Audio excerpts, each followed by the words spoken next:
that simply say, you are an unceasing spiritual being with an eternal destiny in God's great universe.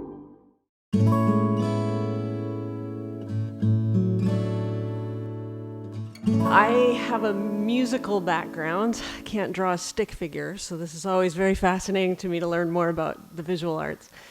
Years ago, I was playing a concert in Erie, Pennsylvania, and I was singing a song called In Good Hands, which the verses are about different things we know about the hands of Jesus while he was here on earth, and how, because of those things we know about his hands, we know we're in good hands now. After the concert, I was tearing down with my bandmate, a guy named Spencer, who plays a bunch of different instruments. And the janitor in the church, he walked up to us and he said, "Hey." I said, "Hey." He said, "You know when you was singing that song about Jesus' hands?" I said, yeah. He said, "Well, you couldn't see it, but there was the stained glass behind you is a picture of Jesus, you know? And the sun was setting, and it was kind of shining forward on us, and he was kind of shining on us. And then your buddy's violin, it was bouncing off the stone walls in that church, and it was kind of surrounding us." And he said, "You didn't know it, but you was saying more than you was even saying."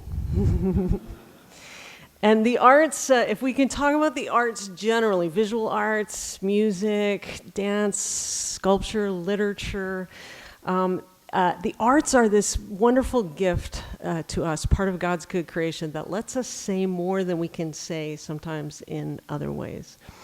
And what I want to do with my time with you is suggest some ways that they can be a particular ally for us in our formation and in our worship. I'm going to talk mostly about in our formation, but I think the implications for our worship will be obvious. Hopefully, formation always spills into worship, and worship always spills into formation. Now, if the arts had no function at all that we could point to, they would still be worth our time and attention. If my buddy Spencer, who plays violin, was here, he'd be like, "Quit defending the arts. The arts are just important because they're the arts." You know, like Lord Shaftesbury said, the message of the flower is the flower, right? So they don't need our defense. And yet, if we give them the care and attention that they deserve, we find that they can play a service in many, many different ways, just as kind of a wonderful outflowing of us just paying attention to the arts.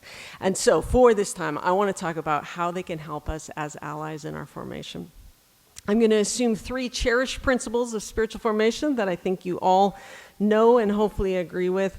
The first is that we can't change ourselves at all. There's any idea that spiritual disciplines change us is just kind of silly. But what they can do is they can allow us to place ourselves in a place where God can do the work in us that needs to be done and that he longs to do for us. That's the first thing. The disciplines don't change us, but they put us in a position to be changed. The second thing I'm going to assume that we all know is that training is just way better than trying. Right? We talked about that last night, those of you who were there last night. If I decide that I want to run a marathon, it does not matter how hard I try or what sort of inspirational quotes I assemble or how many people I have praying for me and cheering me on if I don't train. Right? So training is always a better idea than trying. And the third thing that this assumes is the principle of indirection. That sometimes if we see a broken place in ourselves and we sense that God wants to help us grow in that place, sometimes we can train using a practice that at first doesn't seem to directly relate. So if I have an issue with pride, I can't just try not to be proud anymore, but I could do some secret service. I could do some service that nobody knows about. Or if I have a problem with anger or impulsiveness, I can't just try not to be angry anymore, but maybe I could fast in some area to practice surrendering my impulses to the Spirit. Okay, so are we good with those? You all know those kind of cherished principles of spiritual formation. I didn't start my clock. It says I have 20 minutes. I don't. Okay, so with those in mind, I want to propose to you, and it's in the little abstract, 6 ways that receptivity to the arts and exposure to the arts and even getting involved in creating art can help us train instead of try in our spiritual formation. And the first one is this: the arts can help us train to be people who pay attention. Another way of saying this is the arts can help to disciple our senses. If we really believe that we are in a God-bathed and God-permeated world, then we want to be alive and awake and paying attention to the movements of God in the world, in each other, in our own beings. We want to be people who pay attention. But just in the 24 hours I've been here, I've heard so many conversations about how hard it is to pay attention. There's just so much noise and distraction outside of us in the world and inside our own heads and bodies. And so there's just this incredible challenge. How can we become people who pay better attention? Well, we can't just try to pay better attention. There's too much that will hijack our attention, but we can train. And many of you know some wonderful practices for training to pay better attention are meditation and silence and solitude. But I want to throw arts into that list of potential allies too. I think it's not just all the noise and distraction, although that's a huge deal in our culture. There's actually something about the way that we're wired that's important, and that's that for us to pay attention to one thing, we necessarily have to not pay attention to some other things. So the research in this area is on attention blindness, right? So if I'm driving somewhere and you tell me, just watch for this street, it's a little tiny sign and it's a little bit hard to spot, but it's gonna be on your left, and watch for it, and when you get to it, hang a left. I guarantee you I won't see anything that happens on the right? That whole drive until it's time to see left. There could be, a plane could land over here and I won't see it because I'm looking to turn left. And that's a God-given thing. If we weren't able to screen out some things to pay attention to other things, we wouldn't be able to take 10 steps. We sure wouldn't be able to drive a car. But knowing this about ourselves, it means that we will see whatever we focus on. We will see whatever we pay attention to. We will hear whatever we listen for. And there can be all kinds of other things going on that we won't see or hear if they're not what we're focused on. So as people who believe that this is a God-bathed and God-permeated world, that the Spirit is speaking to us in all kinds of ways, we have to figure out how we can train our senses to be focused on the right things. And the arts are a huge ally here. So listening to a piece of music that you've never heard before, or to a piece of music that you've heard 1,000 times, but listening to it with care and attention is a way of discipling your ears. It's a way of training to pay attention. Looking at a painting that draws you in, or one that actually creates a lot of resistance in you, both of those ways is a way to train your eyes, to disciple your eyes, to give loving care and attention to more than just what hijacks your attention or shouts the loudest, right? We can apprentice our noses to roses and bread and incense. We can apprentice our hands to beautiful fabrics and textures. The arts are just a wonderful ally in this area. I know there was a research project at the Art Institute of Chicago in 2016. They brought people in to look at great masterworks of art, and they timed how long they looked at each of these great pieces of art. Can you guess what the average time was? It was 21 seconds. 21 seconds. So we want to be people who start to disciple our senses to pay attention. Only God can release us from spiritual deafness and blindness, from our distraction sickness and our hurry sickness. But apprenticing ourselves to great art, discipling our senses, is one of the spiritual disciplines we can use to cooperate with Him in the healing of our senses. So receptivity to art teaches us to focus, to press beyond surface impressions, and to look and listen and smell and touch and taste. I didn't even mention taste. There are such good possibilities for apprenticing your taste buds. It's really good news. This is part of the good news of the gospel. If we do that, art can be a great ally for us in training ourselves to pay attention. Okay, that's the first one. I got to go faster through the remaining 5. The second way the arts can help us in formation, second of many ways, is they can help us train in longing. They can help us train in longing. I'm thinking here of Romans 8:22-23. We know that the whole creation has been groaning, as in the pains of childbirth, right up to the present time. Not only so, but we ourselves who have the first fruits of the Spirit groan inwardly as we await eagerly for our adoption to sonship, the redemption of our bodies. So we know that we are to be people of great joy and also people of great longing. The kingdom is at hand, but not all is as it should be in God's world. And we are to be people who celebrate the fact that the kingdom is at hand and yet share in our Creator's longing that all things should be restored and redeemed. The problem is we live in a world that bombards us with the message that we are entitled to comfort and we should do everything in our power to avoid discomfort. So the holy longing for God's kingdom that should characterize our existence for many of us has been kind of anesthetized into a chronically distracted complacence. Well, the arts can be an ally for stirring up that longing again.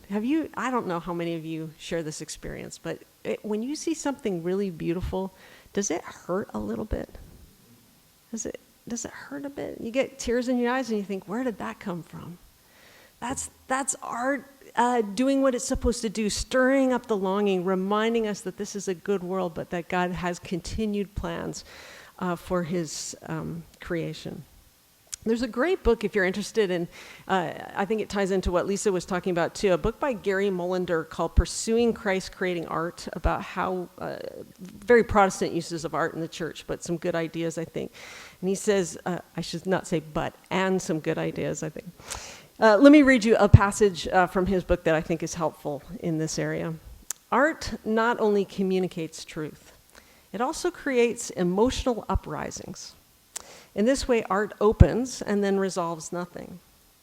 Many churches have never considered giving an entire congregation the chance to experience emotional uprisings. Many church leaders are uncomfortable if the final fill-in is left unfilled. It seems far safer to give people tips and techniques and formulas alone than to give them a license to touch a mystery. And yet, for those who might consider allowing art to stir intense uprisings, they will discover the solemn beauty of art as an instigating tool. I like that, an instigating tool in the hands of the potter. It gives people the chance to sit, to contemplate, and to experience a wider variety of emotions. I mean, rather than causing us to leave church with a smile, what if God's will for us one Sunday is to sit in our own personal pond of holy agitation the whole morning and actually experience the ache of seeing no way out? Art can remind me that not everything needs to be resolved for it to be beautiful. It also makes me think that we actually force resolutions and outcomes on people because closure makes us feel better about everything. But the tragedy with always providing closure is that real life hardly ever provides it. Paintings displayed at the right location. Here's some suggestions. Sculptures that people are forced to walk past, even to touch. A beautifully designed table during the Eucharist. Images on the screen. Lisa was helping us with this. Images on the screen with an underscore of silence. Stories told beautifully. Smells of smoke or roses or bread. Music that drops dead with dynamic and never rises again. Lighting that helps people focus on the beauty found in the moment. So what if art can provide an opening, not only a closing? What if every week your church had the ability to drop a beautiful piece of art into the worship experience and to just let it sit there? Using art like this isn't the opposite of using art to communicate truth. It's actually the beautiful sister many of us have never met. So art can train us in our longing, and I think there's a big connection to worship here because it can rekindle awe. Many of us have lost our sense of awe.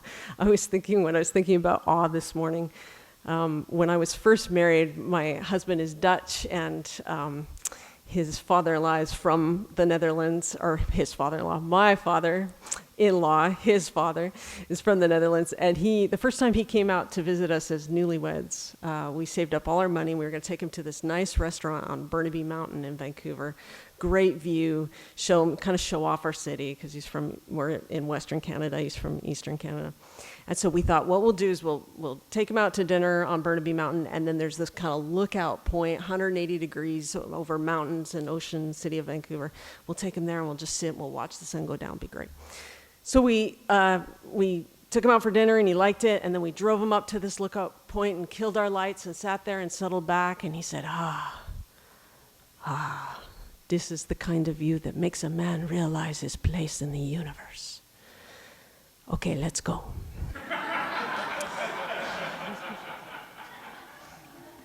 That was all we had planned for that night. We were out of programming, but that's kind of how we are. We need some apprenticing in awe. We need some apprenticing in discipling our senses to be acquainted with the groans again. The groans in creation, the groans in ourselves, the groaning of the Spirit, that the kingdom should come to all, that all should be redeemed and restored. So.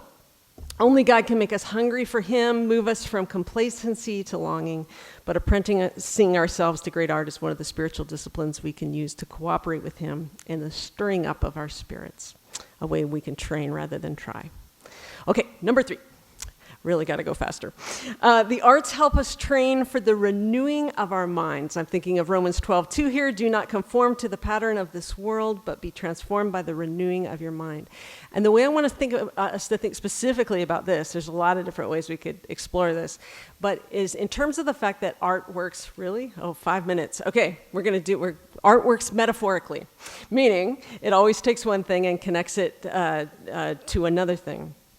And a metaphor is really, really helpful for us because the only way we can learn something new usually is by taking some new piece of information and relating it to an old piece of information. We need metaphors to do that. I will tell you quickly that when I was going to a liberal arts university in the 80s, and we were very, very concerned for the plain meaning of the text. There was a lot of battles going on for the Bible. We were very suspicious of metaphor. We had a guy that could do a great Bono impression from U2, and he used to get up and tease us and sing, I have spoke with the tongue of angels, I have held the hand of a devil, not literally, it's only a metaphor, right? To reassure us.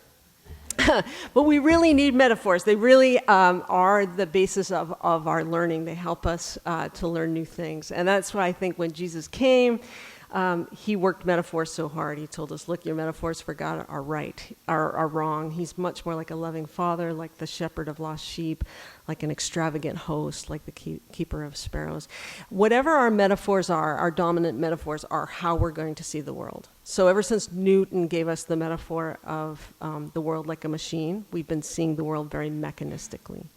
And so for the renewing of our minds, we need new metaphors. In some ways, the world is like a machine, but it's also like a Baryshnikov leaf or a Van Gogh sunflower or a U2 anthem or a Bach fugue. So we need new metaphors, and art helps us with that. The other beautiful thing about the fact that art works metaphorically is that it is... metaphors are inexhaustible. So if I say to you what Shakespeare said, Juliet is the sun, if I was to flatten that out into one meaning, I'd have to pick one thing, like Juliet is hot, or Juliet makes me feel warm, or Juliet gives me life. But if I leave it as a metaphor, it can mean all those things and many other things. And so art can push against our tendency to flatten out the world and remind us that it's actually inexhaustible, that the deeper you go, it's like Chris was telling us this morning, that it's going to take us all of eternity and then some to live into this inexhaustible goodness of God. Okay, so they help train us in the renewing of our minds. They also, what's the next one on my list? They help train us to appreciate things and people for more than their usefulness. A lot of art is actually very useful, but it's usually not its usefulness that makes us love it. It's usually just the fact that it's beautiful and that it exists.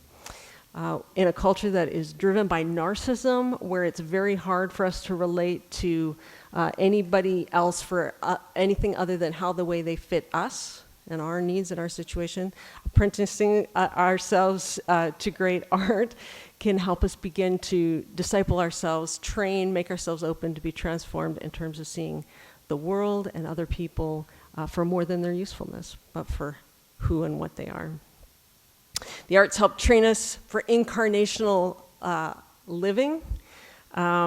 We've talked about this a lot this morning, but the arts just take big ideas sometimes and put them into clay and sound waves and dialogue and paint. And they're a huge gift for us in that way. We want to get out of abstractions and into embodied realities. So maybe I'm out of time, right? Okay, so the final one. So let me say about that, a push, if you are in a position of creating art that reflects on faith, anywhere in your art where you're talking conceptually and in an abstract, push for some kind of concrete way of expressing what you're talking about. So I remember hearing the Chris Rice song, "Sometimes love has to drive a nail into its own hand." First time I heard that line, the reality of what Jesus did for me on the cross, which I'd known for years and years and years, exploded for me again because it was concrete. It was incarnated in a physical picture. And finally, the arts help train us for direct experience. They help take us out of our heads and into direct experience, and that's good. So I'm out of time. So only God can offer us a direct experience of himself, but don't be surprised if he uses art to do that sometimes. If sometimes art helps you experience him directly.